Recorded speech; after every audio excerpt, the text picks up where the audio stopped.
దేవుడి మీద నువ్వు ఆధారపడాలి. దేవుడిని నువ్వు నమ్మాలి, దేవుడు నిన్ను నమ్మాలి.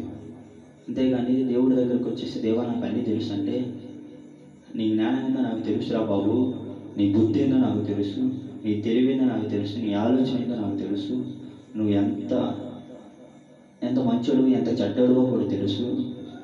చెడ్డోడిగా నువ్వు ఉన్నప్పుడు నేను మంచోడిని చేశాను, ఇప్పుడు నేను మంచోనని వెర్రవీగుతున్నావు. ఏమీ లేనప్పుడు నువ్వు నా దగ్గరకు వచ్చావు, అన్నీ ఇచ్చాను, అన్నీ సంపాదించుకున్నా అనుకుంటున్నావు అని దేవుడు చూసి చిటివిసాలుగా నవ్వుకుంటాడండి.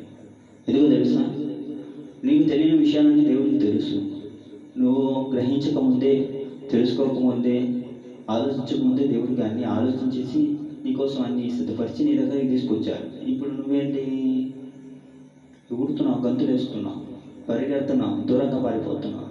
మంచిది కాదండి. దేవుడి నుంచి దూరంగా పారిపోవడం మంచిది కాదు, క్షేమం కాదు. మోషే చేసిన పని ఏంటో తెలుసా? దేవా, నోటి మాధ్యం కలిగిన వాడిని, మాట మాధ్యం కలిగిన వాడిని, నాలుక మాధ్యం కలిగిన వాడిని